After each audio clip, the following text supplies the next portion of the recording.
Malamig ang hangin ng gabing iyon, pero hindi iyon ang dahilan kung bakit nanginginig ang aking katawan. Nakatayo ako sa madilim na sulok ng isang garahe, pilit nilalabanan ng kaba sa dibdib habang pinipilit kong intindihin ang mga nangyayari. Ang galit, takot at pagkadismaya ay naglalaro sa loob ko, parang buhawi na hindi ko matigil. Kasama ko si Marco, ang asawa ko, ang taong pinangarap kong makasama habang buhay, ang taong pinagkatiwalaan ko ng lahat ng meron ako. Sa simula ng aming relasyon, akala ko'y napaka-perpekto niya. Ang kanyang mga mata puno ng pangako, ang kanyang mga salita puno ng tamis. Hindi kami mayaman, pero sapat ang aming kinikita para mabuhay. Mula sa maliliit na pangarap tulad ng pagbili ng sariling bahay hanggang sa pagbubuo ng pamilya, lahat ay tila abot kamay na. Ngunit sa likod ng mga ngiti at yakap, may mga bagay na hindi ko napansin, ang mga lihim na ikinubli niya sa akin.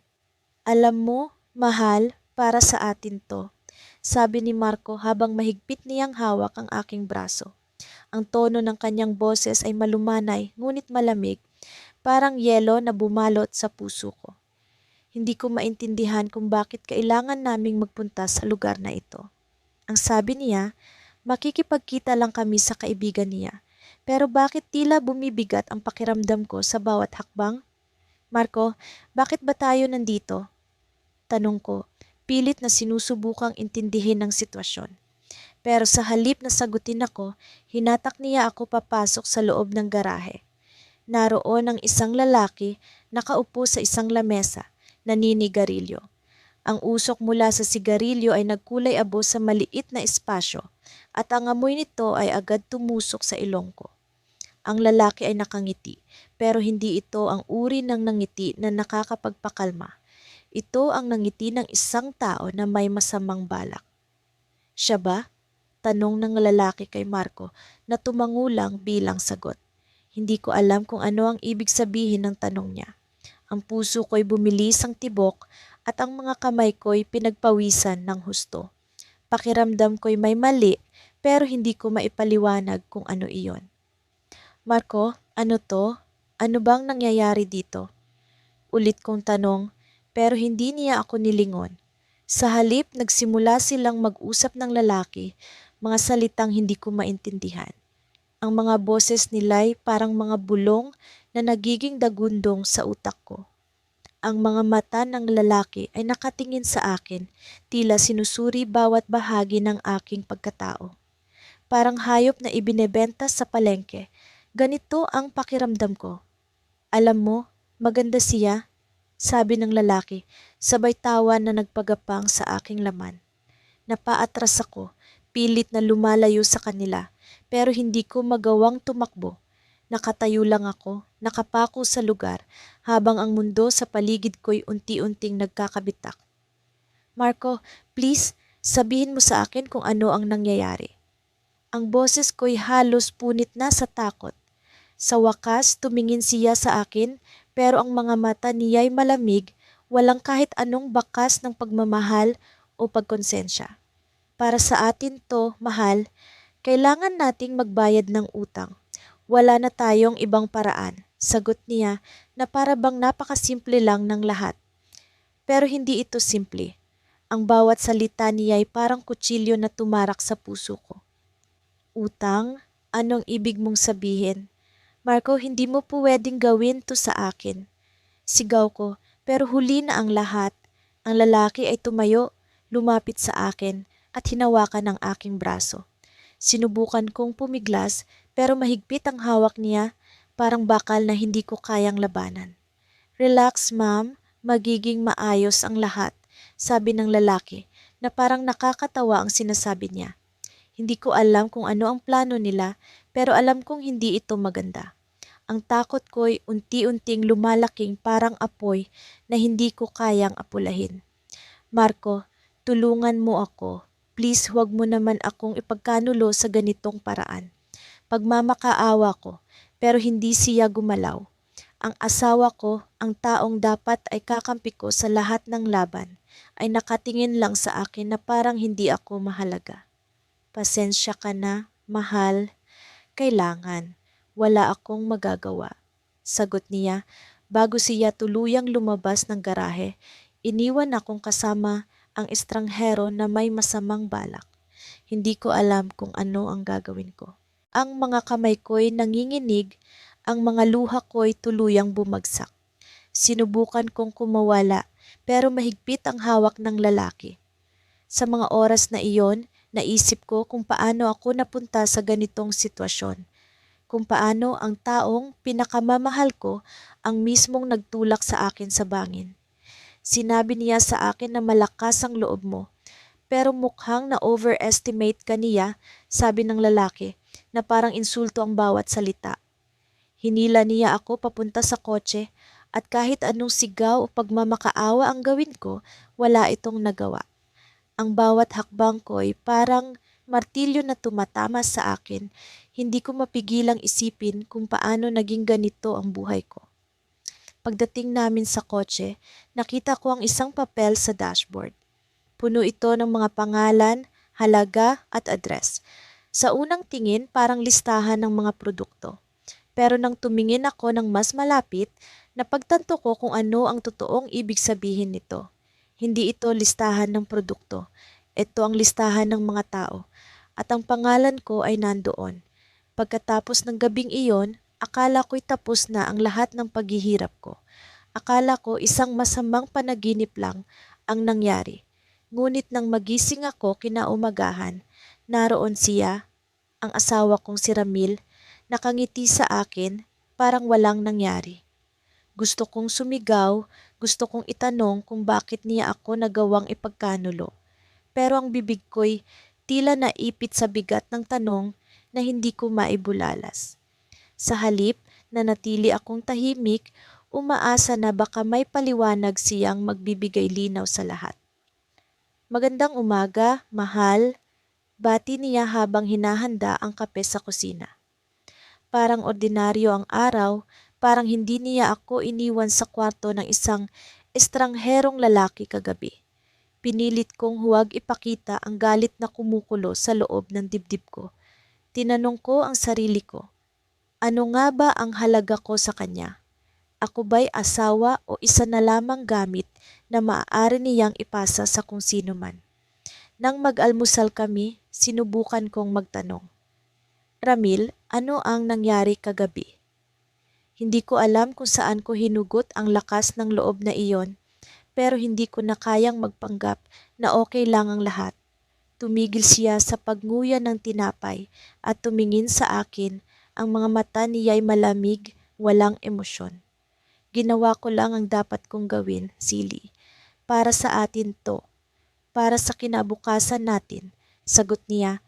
Ngunit ang tono niya'y parang wala siyang pakialam kung masaktan man ako. Kinabukasan?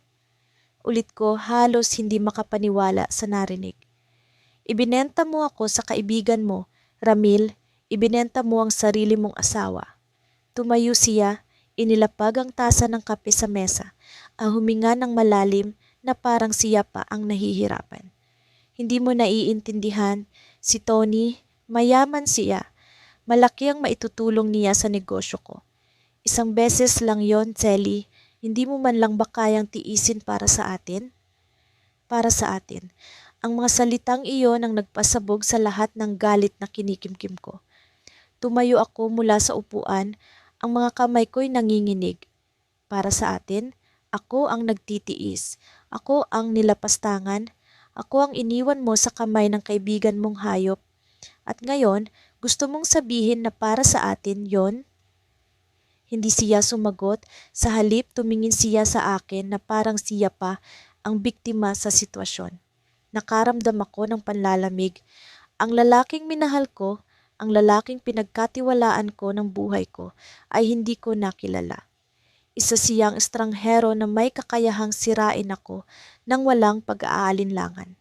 Pagkatapos ng araw na iyon, nagbago ang lahat. Hindi na ako makatingin sa kanya nang hindi nararamdaman ang sakit at galit. Ngunit sa kabila ng lahat, hindi ko pa rin nagawang iwan siya. Wala akong trabaho, Wala akong pamilya na matatakbuhan. Si Ramil ang mundo ko, kahit pawasak na ang mundong iyon.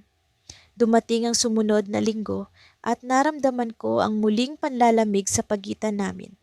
Hindi na siya madalas umuwi ng maaga at kung magkausap kami, palaging may tensyon. Isang gabi, habang naghuhugas ako ng pinggan, narinig ko ang telepono niya na nagring. Hindi ko alam kung bakit, pero parang may kung anong gumabay sa akin na tingnan iyon. Nang sinagot ko ang tawag, narinig ko ang boses ni Tony, ang kaibigan niyang hayop. "Silly, ikaw ba yan?"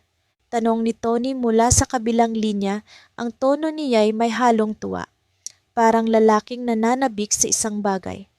Hindi ako sumagot, nanatili akong nakikinig, pinipigilan ang panginginig ng kamay ko.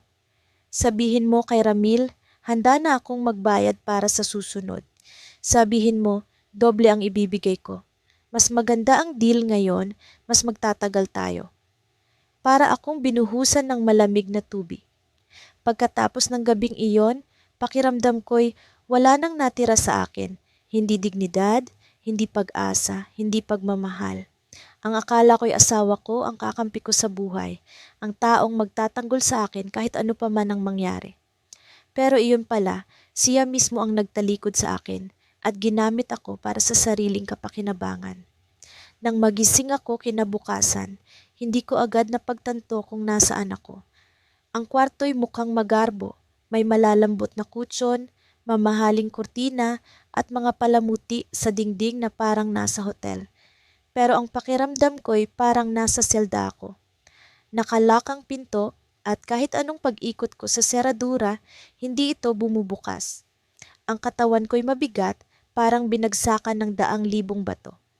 Tila nararamdaman ko pa ang mga kamay na sumira sa akin, ang mga matang walang awang tumingin sa akin na parang isa akong bagay, hindi tao.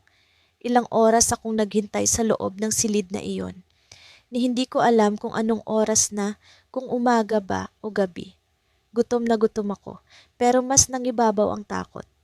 Nang sumara ang pinto kagabi, iniwan ako ng asawa ko kasama ang kaibigan niyang si Marco, na walang pagdadalawang isip na sinaktan ang pagkatao ko.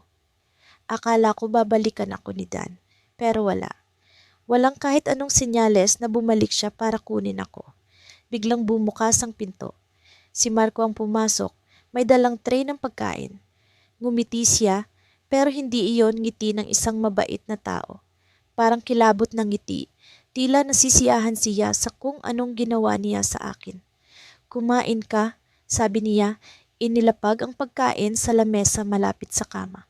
"Malayo pa ang mararating mo." "Malayo?" Tanong ko, halos hindi ko maigalaw ang labi ko sa sobrang takot at galit. "Ano ang ibig mong sabihin?" Napangisi si Marco, naglakad palapit sa akin. "Alam mo, maswerte ka. Hindi lahat ng babae nabibigyan ng ganitong pagkakataon. Maraming nagugutom sa labas, naghihirap. Pero ikaw, magkakaroon ka ng buhay na maginhawa basta gawin mo lang ang sinasabi namin." "Anong sinasabi mo? Ano ang ginawa ninyo sa akin?" Ang sigaw ko sabay tulak sa kanya. Pero hindi siya natinag. Sa halip, hinawakan niya ang braso ko, mahigpit, at tila gustong iparamdam sa akin na wala akong laban. "Binayaran ka na, mahal," bulong niya sa tainga ko.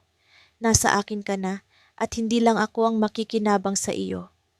Tumayo siya, iniwan ang tray sa mesa, at tumawa ng malakas bago lumabas ng kwarto. Ang tunog ng pagsara ng pinto ay parang tunog ng pagkawasak ng mundo ko. Sa mga salitang binitiwan niya, doon ko naintindihan ang lahat. Hindi lang ako iniwan ni Dan, ibinenta niya ako. Ibinenta niya ako sa kaibigan niya at sino pa ang susunod na makikinabang sa akin. Lumabas ang luha ko nang hindi ko namamalayan. Akala ko, sa pag-aasawa, magkakaroon ako ng kasiguraduhan na hindi na ako mag-iisa, na lagi akong may masasandalan. Pero mali pala ako. Ang taong inasahan ko na magtatanggol sa akin ay siya mismong naglagay sa akin sa ganitong sitwasyon. Paano niya nagawa ito? Paano niya naisantabi ang lahat ng sakripisyo ko para sa kanya? Hindi ko na malaya na nakatulog ako habang umiiyak, pero nagising ako sa tunog ng pinto na bumubukas muli. Sa pagkakataong ito, hindi si Marco ang pumasok, isang babae, mas bata sa akin, mukhang disente, pero halata sa mata ang lungkot. Lumapit siya sa akin, iniabot ang isang damit. "Isuot mo ito," sabi niya. "Kailangan ka na sa labas." Hindi ko alam kung ano ang ibig niyang sabihin, pero ramdam ko sa tono ng kanyang boses na wala siyang balak makipagtalo. Muli akong nakaramdam ng takot, pero nang makita ko ang ekspresyon niya, halos hindi siya makatingin ng diretso sa akin, naramdaman ko rin ang lungkot. Parang may kwento rin siya, pero hindi niya ito masabi. "Ano ang mangyayari sa akin?" Tanong ko. Nanginginig ang boses, pero hindi siya sumagot. Tumingin lang siya sa akin, at sa mata niya doon ko nakita ang sagot. Wala na akong kontrol. Isinuot ko ang damit na ibinigay niya, isang pulang bestida na masyadong maikli, masyadong masikip. Hindi ko alam kung para saan, pero nararamdaman ko na ang init ng galit at takot sa kaloob-looban ko. Nang matapos na akong magbihis, hinila niya ako palabas ng kwarto. Sumunod ako, kahit ang bawat hakbang ay parang tinik sa paa ko. Dinala niya ako sa isang sala kung saan naroon si Marco, nakaupo sa sofa, nakangiti. Sa tabi niya, may tatlong lalaki, mukhang pormal ang pananamit, pero ang mga mata ay puno ng kasamaan. Tumayo si Marco nang makita ako at parang tuwang-tuwa siya sa itsura ko. "Perfect," sabi niya, sabay tingin sa mga lalaki. "Ano mga pare? Sulit ba?" Tom, pagkatapos ng gabing iyon, ang tingin ko sa sarili ko ay wala ng halaga. Ang babaeng minsan ay puno ng pangarap at pagmamahal ay ngayon isa na lamang anino ng dati niyang pagkatao. Ngunit hindi ko pa rin magawang iwan si Daniel. Sa kabila ng lahat ng sakit, sa kabila ng lahat ng ginawa niya, ang puso ko'y nakakapit pa rin sa pag-asang magbabago siya. Ang pag-ibig na iyon ang naging tanikala ko. Ang dahilan kung bakit hindi ko magawang lumayo kahit alam kong unti-unti na akong nawawala sa sarili ko. Isang araw habang nagluluto ako ng hapunan, dumating si Daniel. Hindi siya ang tipikal na masaya o maskuladong lalaki na nakikita ko noon. Sa halip, ang aura niya ay mabigat. Parang may dalang problema na hindi niya maamin. Napansin ko rin ang isang papel sa kamay niya. Hindi niya ako tiningnan. Dire-diretso siyang pumasok sa kwarto. Hindi ko alam kung bakit, pero ang pakiramdam ko ay parang may paparating na mas malala pa sa lahat ng naranasan ko. Pagkalipas ng ilang oras, lumabas siya sa kwarto na tila mas mahinahon.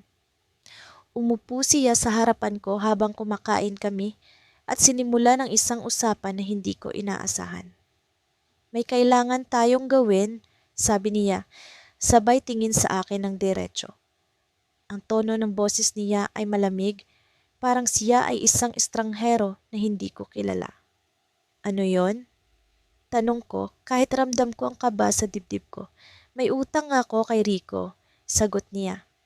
Si Rico ang kaibigan niyang palaging nasa paligid tuwing may inuman o sugalan. Hindi ko gusto ang presensiya ni Rico. May kakaiba sa kanya. Ang mga mata niya ay palaging mapanlinlang, ang ngiti niya ay parang may lihim na intensyon. "Utang? Gaano karami?" Tanong ko, nagsisimulang mag-alala. "Malaki, hindi ko kayang bayaran. Pero may paraan para makabawi," sabi niya, na parang may balak na hindi ko pa maabot ang kabuuan. "Gusto niyang makilala ka." Nanlaki ang mga mata ko. "Ano? Bakit niya ako gustong makilala?" Sinubukan kong magpanggap na hindi ko naiintindihan ang ibig niyang sabihin, pero sa loob-loob ko, alam ko na. Alam ko na kung ano ang plano niya. Magiging mabait siya. Saglit lang, tapos hindi na tayo hahabulin ng utang. Isa itong pagkakataon na hindi mo pwedeng tanggihan. Sabi niya, ang tono ng boses niya ay parang nag-uutos kaysa humihingi ng tulong.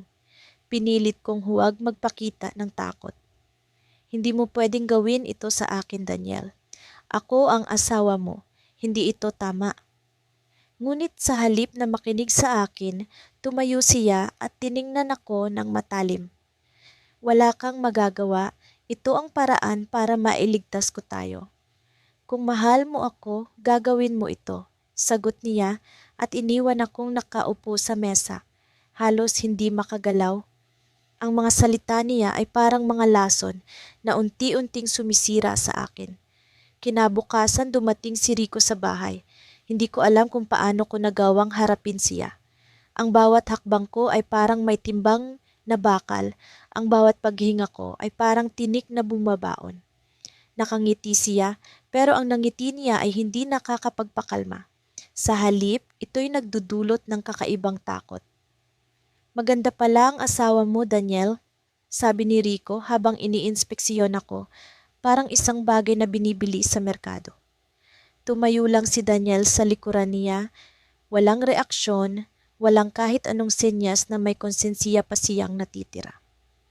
Nagdesisyon si Rico na dalhin ako sa isang lugar, isang pribadong lugar kung saan wala akong kakilala. Sinundan ko siya, hindi dahil gusto ko, kundi dahil wala na akong ibang pagpipilian. Iniwan ako ni Daniel na parang isang gamit na naipasa sa ibang tao. Ang sakit na naramdaman ko sa mga sandaling iyon ay hindi kayang ilarawan ng mga salita. Ang puso ko ay basag, ang kaluluwa ko ay parang naglaho. Pagdating namin sa lugar, hindi ko alam kung ano ang dapat kong asahan. Ang silid ay madilim, maliit at amoy sigarilyo. Naupo si Rico sa harapan ko, nakangiti pa rin. Walang mag-aalala, magiging mabait ako sa'yo, sabi niya, ngunit ang tono ng boses niya ay puno ng panlilin lang. At doon, sa gitna ng dilim, sa gitna ng kawalan, may narinig akong pamilyar na tunog. Mga yapak, mabilis, malapit. Bago pa man makapagsalita si Rico, bumukas ang pinto ng biglaan. Sa unahan ng pintuan, isang babaeng hindi ko kilala ang pumasok. Ang mga mata niya ay punong-puno ng galit, ngunit ang galit na iyon ay hindi nakadirekta sa akin. Rico, ano na naman ang ginagawa mo? Sigaw niya. Napatigil si Rico, halatang nabigla sa presensiya ng babae. Hindi ko alam kung sino siya, pero ang presensiya niya ay parang isang liwanag sa isang madilim na mundo. Ang tingin niya sa akin ay puno ng awa at determina. Pagkapasok ko sa kwarto, ramdam ko agad ang bigat ng hangin. Parang may nakahandang bitag na hindi ko pa nakikita. Ang dilim-dilim, tanging ilaw lamang mula sa maliit na lampara ang nagpapakita sa kalat na nasa sahig. Basag na bote, nakatapon na alak at mga nakakalat na sigarilyo. Amoy usok at pawis ang buong lugar at bawat hakbang ko'y parang may nagbabanta sa akin. Sa gitna ng kwarto, nakita ko siya, si Mario, ang asawa ko. Nakaupo siya sa isang lumang sofa. May hawak na baso ng alak habang nakangisi sa akin nang hindi ko maintindihan kung galit ba o tuwa ang nasa mukha niya. Sa tabi niya may isa pang lalaki na hindi ko pa nakikita dati. Matangkad, may mga tattoo sa braso at ang mga mata niya ay parang laging nagmamatsyag. Hindi ko maipaliwanag kung bakit, pero ang presensya niya ay nagbigay ng matinding kaba sa dibdib ko. Napakaganda mo talaga, mahal, sabi ni Mario, pero may kakaibang tono ang boses niya, hindi tulad ng lambing na dating hinahanap-hanap ko. Ngayon, parang may halong pang-uuyam at pagmamataas. Tumayo siya at lumapit sa akin. Ang mga mata niya ay tila nagbibilang sa bawat galaw ko. Gusto kong tanungin kung ano ang nangyayari pero natatakot akong magsalita. May kung anong hindi tama pero hindi ko pa mawari kung ano. Mario, sino siya? Tanong ko ng mahina, pilit pinatatag ang boses ko kahit nanginginig na ang tuhod ko. Sinubukan kong nangumiti, umaasang maayos ang lahat pero hindi niya ako sinagot. Sa halip, tumawa siya ng malakas, parang nag-e-enjoy sa kung anumang plano ang nasa isip niya. Siya? Si Ramil, kaibigan ko. Matagal ko na siyang kinukuwento sa'yo, di ba? Sagot ni Mario habang hinila ako palapit sa sofa.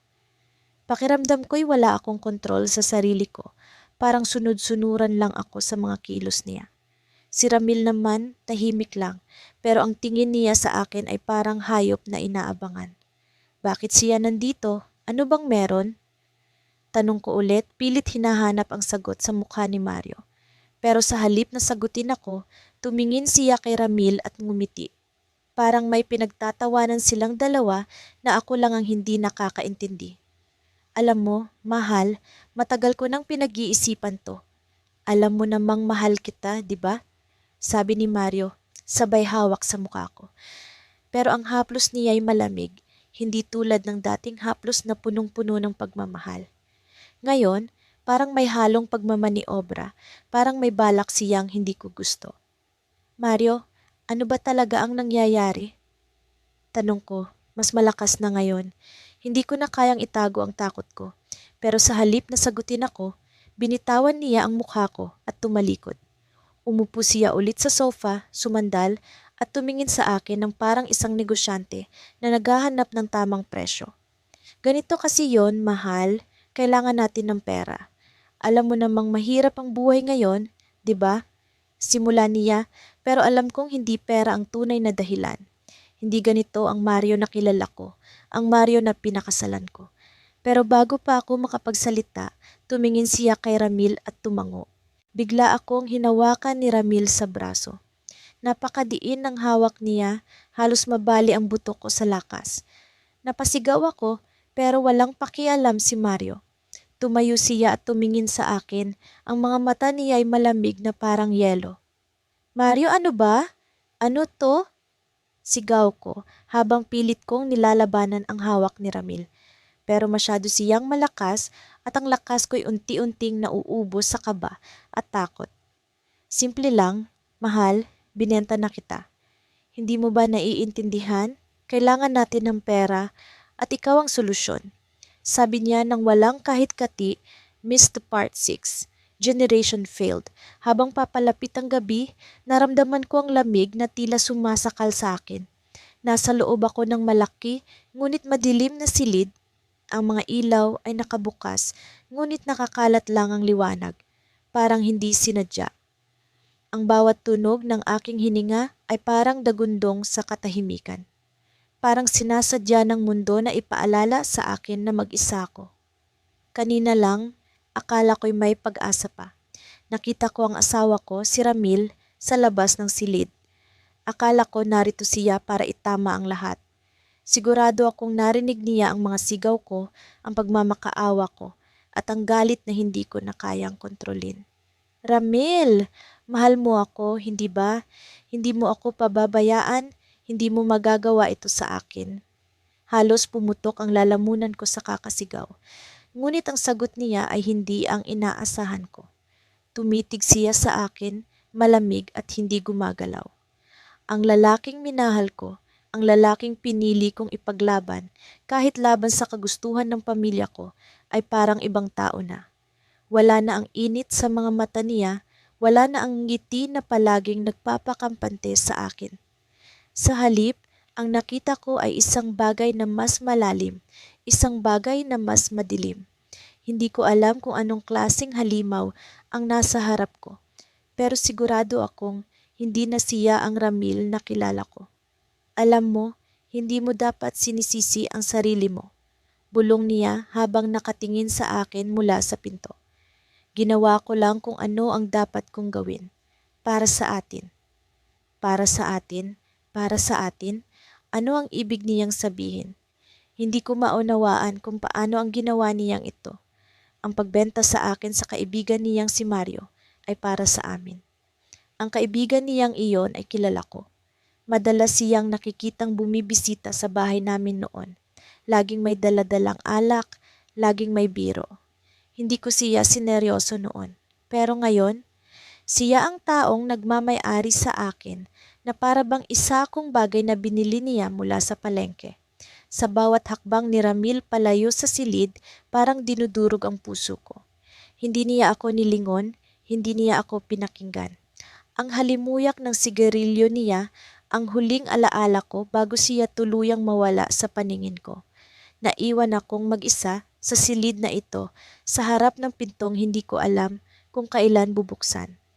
Narinig ko ang yabag ni Mario. Mabigat at mabagal ang kanyang paglakad, parang sinadya niyang iparamdam sa akin na wala akong kawala. Pumasok siya sa silid, dala-dala ang isang baso ng alak. Ang amoy ng alak ay naghahalo sa amoy ng mamasamasang kahoy ng sahig. Tumitig siya sa akin at hindi ko kayang tingnan siya ng diretso. Ang init ng kanyang presensya ay parang apoy na gustong sumunog sa akin habang ang nangiti niya ay nakakapangilabot. Ramil did his part. Now it's your turn. Aniya, at ang bawat salitang lumabas sa bibig niya ay parang kutsilyong tumatama sa kaluluwa ko. Hindi ko alam kung ano ang ibig niyang sabihin, pero alam ko kung ano ang nararamdaman ko. Takot, galit, pagkasuklam, at higit sa lahat, pagkatalo. Nakikiusap ako, sabi ko halos mawalan na ng lakas ang boses ko. Hindi ako nararapat dito. Hindi ito ang buhay ko. Hindi ito ang pinangako sa akin ni Ramil. Pero tumawa lang siya, isang malalim na tawa na parang pinaglalaroan lang ako. Wala nang pangako. Wala nang buhay na pinapangarap mo. Ang buhay mo ngayon ay kung ano ang gusto kong ibigay sa'yo. Gusto kong tumakbo, gusto kong sumigaw. Pero ang mga paa ko ay parang nakapako sa sahig. Ang mga kamay ko ay nanginginig at ang mga mata ko ay punong-puno ng luha. Sa bawat hakbang niya palapit sa akin, nararamdaman ko ang puot na tumitibok sa dibdib ko. Hindi ko alam kung saan ko huhugutin ng lakas, pero alam ko na hindi ko kayang sumuko. Biglang may tumunog sa labas ng silid, isang malakas na tunog ng pagbangga. Napalingon si Mario, ang kilay niya ay sumalubong sa isa't isa. "Sino yan?" tanong niya, ang boses niya ay puno ng tensyon. Hindi ko alam kung bakit, pero may kakaibang pag-asang bumalot sa akin. May tao sa labas, may ibang tao. Siguro isang himala, siguro ang hustisya na matagal kong hinihintay. Bumukas ang pinto at sa halip na isang estranghero, si Ramil ang bumungad. Pero hindi na siya ang Ramil na malamig at walang pakialam. Sa mga kamay niya, hawak ang isang baril. Nanginginig ang kamay niya, pero malinaw ang determinasyon sa mga mata niya. Tumitig siya kay Mario at sa isang iglap, ang buong mundo ay tila tumigil. "Let her go," sabi ni Ramil. Ang boses niya ay mabigat at puno ng galit. Hindi ko alam kung anong nangyari sa kanya, kung bakit siya bumalik, pero hindi ko na inisip iyon. Ang mahalaga ay narito siya at narito siya para sa akin. Ngunit bago pa man makapag-react si Mario, biglang umalingaw-ngaw ang tunog ng baril. Isang putok, isang sigaw, at ang lahat ay napuno ng kadiliman. Ang gabi tahimik, pero ang puso ko'y nagngangalit. Sa loob ng madilim na kwarto, narinig ko ang mahinang tunog ng gripo sa banyo. Si Marco, ang asawa kong minahal ko nang higit pa sa sarili ko, ay nandoon. Sa bawat patak ng tubig, para bang may sumusundot sa puso ko, isang paalala ng mga araw na akala ko'y kami lang ang magkasama laban sa mundo. Pero ngayong gabi, alam ko na hindi lang ako ang nasa mundong iyon. May iba pa, may plano siya, at ang plano'y sasakupin ang buong buhay ko. Pinilit kong kalmahin ang sarili ko habang nakaapak ang mga paa ko sa malamig na sahig. Walang iba kundi ang tunog ng sariling hininga ko ang naririnig ko. Sinubukan kong balikan ang mga dahilan kung bakit ako naririto, kung bakit ko siya pinatawad sa bawat pagkakamali, kung bakit ko tiniis ang mga salita niyang masakit, ang mga gabi niyang wala ng paliwanag. Pero kahit anong pilit, hindi ko mahagilap ang sagot. Parang naglaho na ang mga pangako niya tulad ng pag-ibig kong unti-unting nawawala. Hindi ko na malayang bumukas na ang pinto ng banyo. Lumabas siya, basang-basa ang buhok, may hawak na tuwalya. Tumigil siya saglit, tinitigan ako. Para bang may laman ang tingin niyang hindi ko maipaliwanag.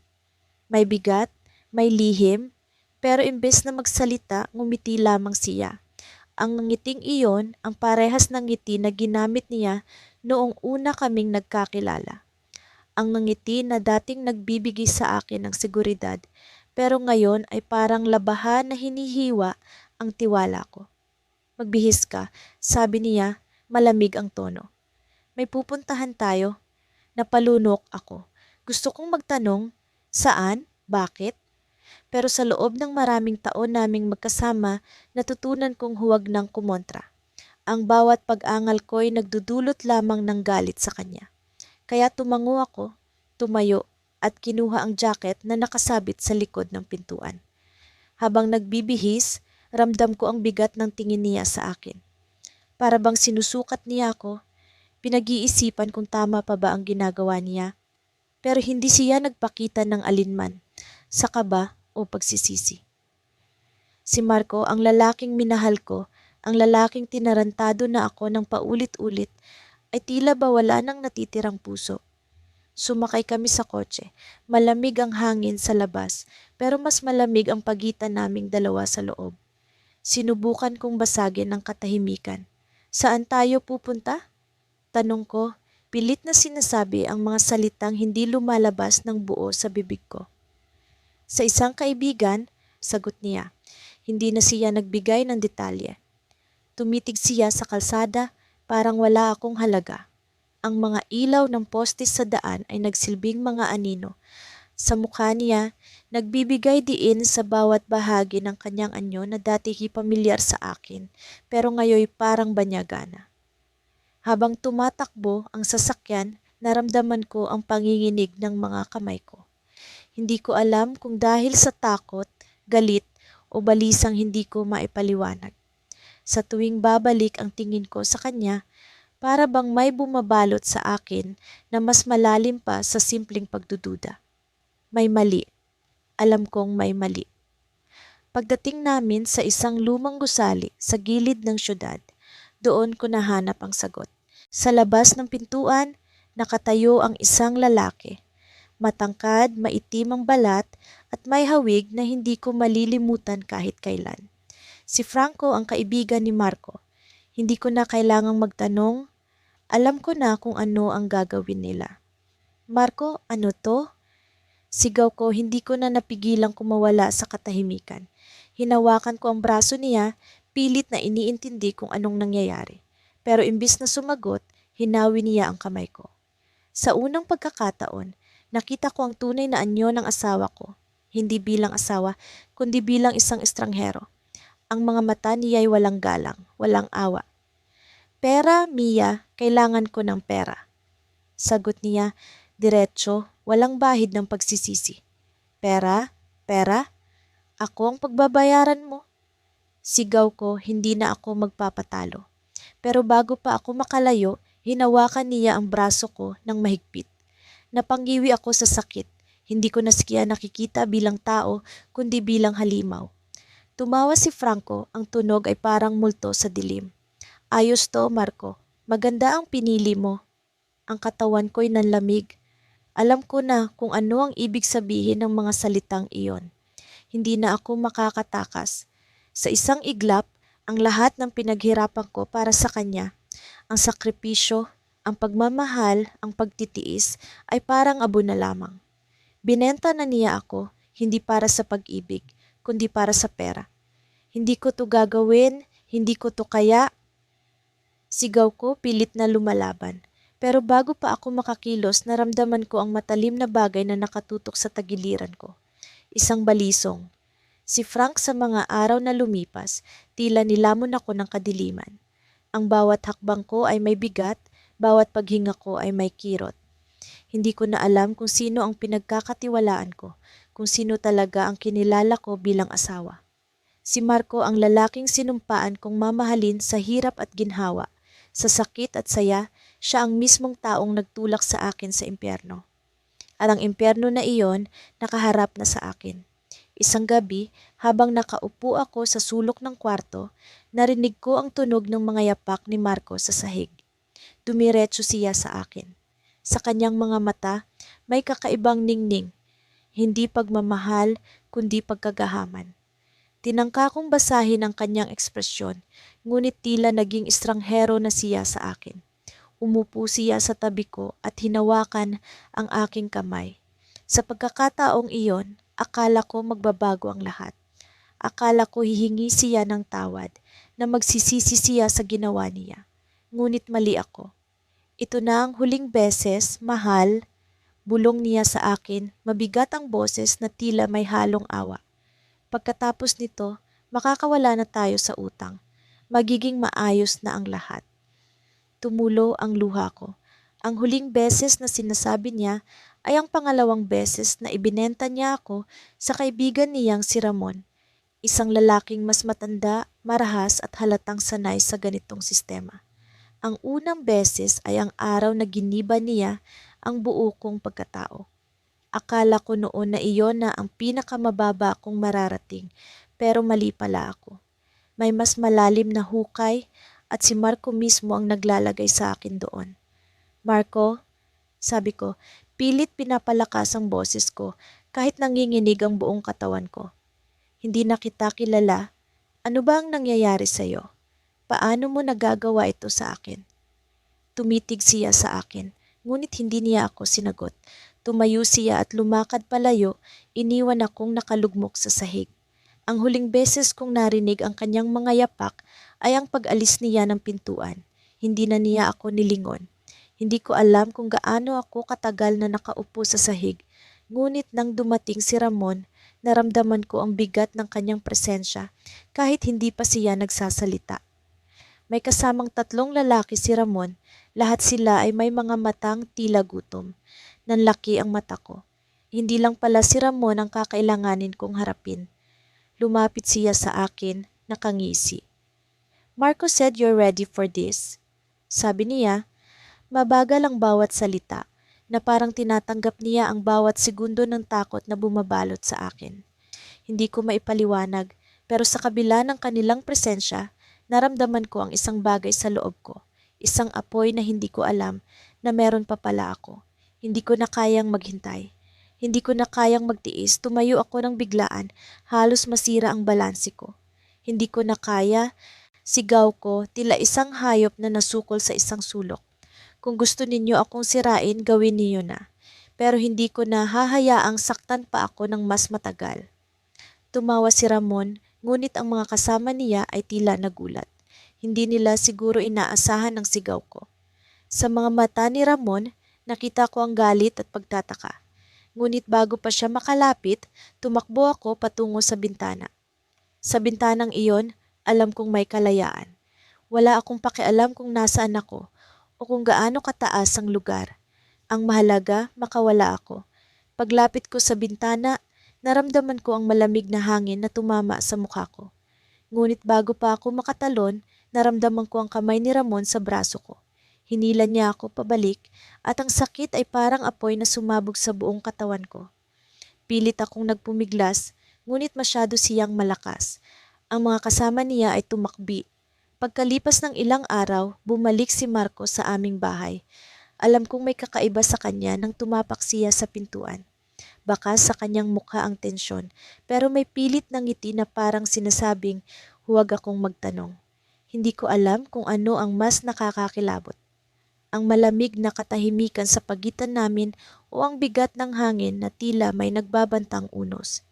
May pupuntahan tayo mamayang gabi, sabi niya habang pinupunasan ng pawis sa noo. Nagulat ako.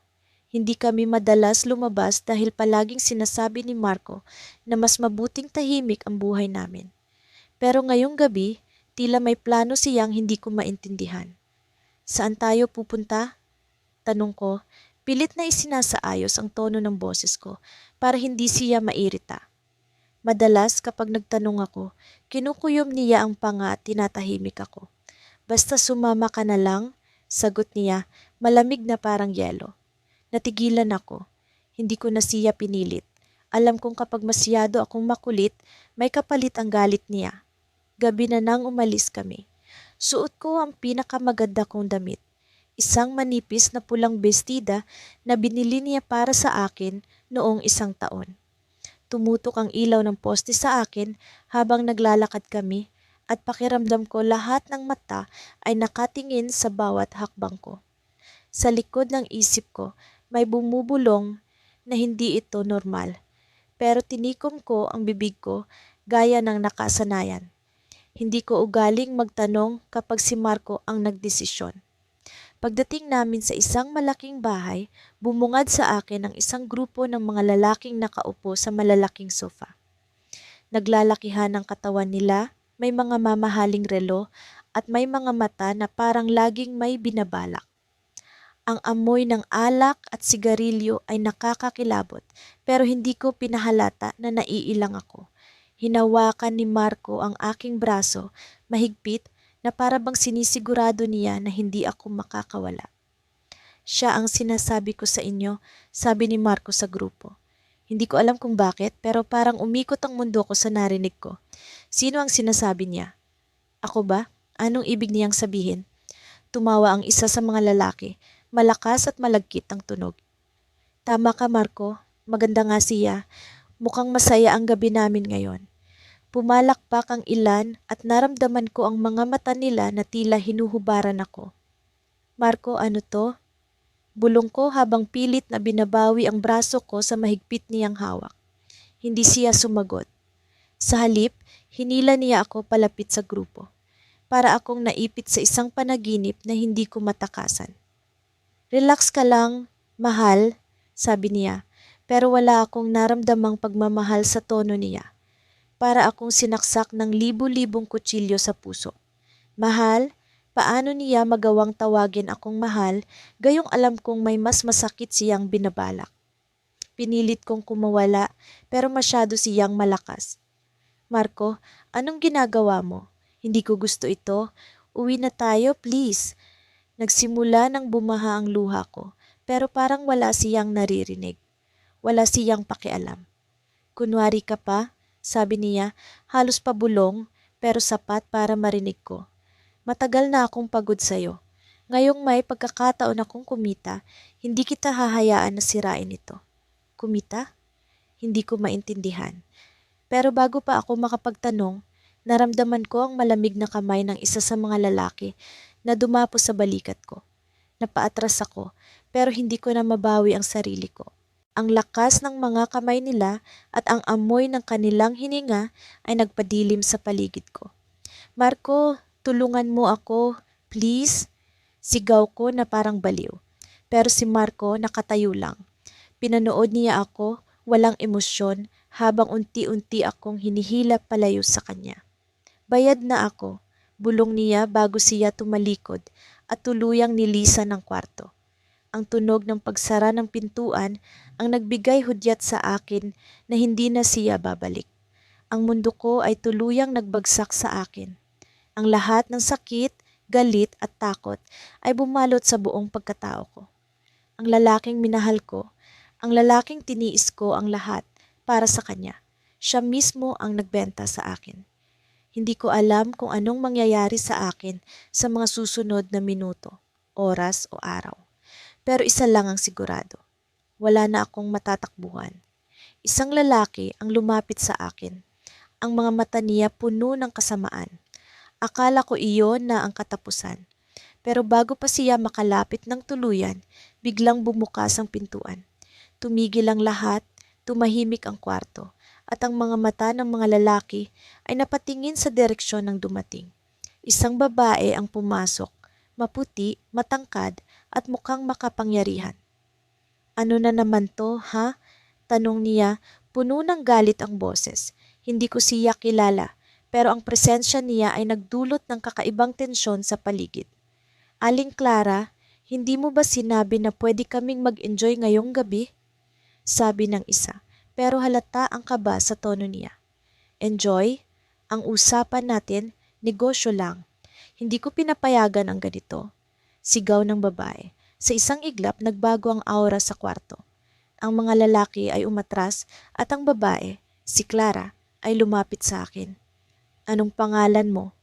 Tanong niya, direkta at matalas ang tingin. Hindi ko alam kung sasagot ako, pero bago pa ako makapagsalita, siya na ang nagdesisyon. Hindi ikaw ang dapat nandito, sabi niya at sa tono ng boses niya, alam kong may mas malalim siya na alam tungkol sa akin. Sinundan ko si Marco sa madilim na eskinita, ang mga hakbang niya ay mabigat, tila may pinipigilang emosyon. Wala akong magawa kundi ang sumunod sa kanya. Kahit ang bawat hakbang ko ay parang tinik na tumutusok sa puso ko. Hindi ko maintindihan kung bakit sumang-ayon ako sa plano niya. Siguro'y dahil sa takot o baka dahil sa pag-asa na kahit papaano'y may natitira pang pagmamahal sa kanya. Pero sa bawat segundo, unti-unti kong nararamdaman ang pagkaputol ng koneksyon namin. Ang lalaking minahal ko, ang lalaking pinili ko kaysa sa sarili ko, ay tila naging estranghero. Nang makarating kami sa harap ng isang lumang warehouse, tumigil siya. Tumalikod siya sa akin at sa unang pagkakataon ay nakita ko ang mata niyang puno ng kaba. Siguradong ayos lang ito, mahal, huling beses na. Pagkatapos nito, makakabayad na tayo sa utang. Magiging maayos na ang lahat. Ang huling mga salitang iyon ay parang martilyo sa dibdib ko. Paano niya nasasabi ang maayos kung ako mismo ang ginagawang kabayaran? Hindi ko na siya sinagot, tumango lang ako, tila isang makina na sumusunod sa utos. Binuksan niya ang malaking bakal na pinto ng warehouse. Bumungad sa akin ang madilim na espasyo, halos walang ilaw maliban sa isang bumbilya na kumukurap. Sa gitna ng silid may isang lamesang kahoy. Nakaupo roon si Ramon, ang kaibigan ni Marco. Sa unang tingin pa lang, ramdam ko na ang bigat ng presensya niya. Ang tingin niya sa akin ay parang hayop na binibili sa palengke. Hindi ko maikaila ang pandidiri ko, pero pilit kong pinanatili ang tikas ko. Hindi ko siya papayagang makita ang takot ko.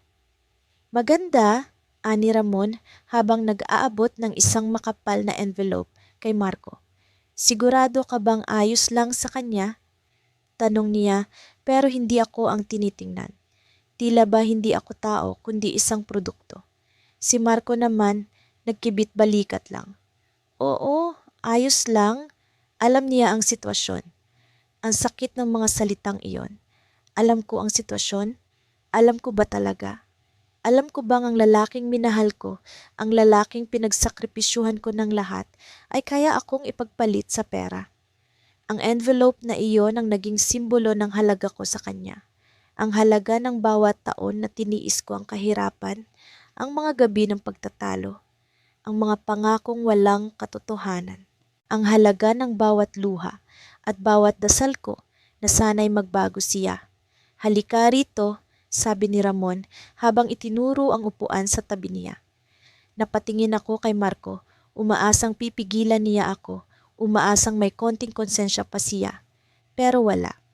Tumalikod siya at naglakad papalayo. Hindi ko alam kung mas masakit ang ginawa ni Ramon o ang ginawa ni Marco, ang pag-iwan niya sa akin ng ganoon kadali. Naglakad ako papunta kay Ramon, ang mga paa ko'y mabigat, parang may tanikala. Ang bawat hakbang ay parang paglalakad papunta sa bitayan. Nang makaupo na ako, ngumiti siya, pero hindi ito ngiti ng kabaitan. Alam mo ba kung bakit kita gustong makuha? Tanong niya habang nagbubukas ng bote ng alak. Hindi ako sumagot. Hindi ko alam kung kaya kong marinig ang sagot niya. Inggit ako kay Marco. Patuloy niya. Ang swerte niya sa'yo. Ang ganda mo, ang bait mo, ang lakas mo. Pero kita ko rin kung paano kaniya sinira. Tumingin siya sa akin. Ang mga mata niya ay tila naghahanap ng kaunting reaksyon. Pero nanatili akong tahimik. Alam mo ba, dagdag niya, minsan iniisip ko kung anong klaseng babae ang magtitiis ng ganoon. Siguro, ikaw ang klase ng babae na handang gawin ang lahat para sa taong mahal mo. Ang mga salitang iyon ay parang kutsilyo. Paano niya ako kilala ng ganito? Paano niya alam ang mga bagay na pilit kong itinatago? Bigla niyang hinawakan ang kamay ko. Gusto kong magpumiglas pero napakalamig ng mga daliri niya at tila ba naparalisa ako. Pero huwag kang mag-alala, aniya habang mas lumapit siya. Hindi kita sasaktan, hindi katulad ni Marco. Ang mga salitang iyon ay nagbigay ng kaunting pag-asa sa akin. Pero sa likod ng bawat salita niya, alam ko ang laro. Alam ko na hindi siya maaasahan. Hindi ko alam kung ano ang plano niya, Pero nararamdaman ko na hindi ito magtatapos ng maayos. Biglang bumukas ang pinto ng warehouse at pumasok si Marco. Ang mukha niya ay puno ng galit, parang may nangyari sa labas. "Ramon, may problema," sabi niya. "May mga pulis sa labas, mukhang may nakapagsumbong." Ang puso ko ay biglang bumilis.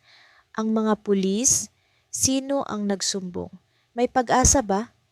Pero bago pa man ako makapag-isip, hinawakan ni Ramon ang braso ko, mahigpit, at hinila ako papunta sa likod ng warehouse. "Dito ka muna," sabi niya.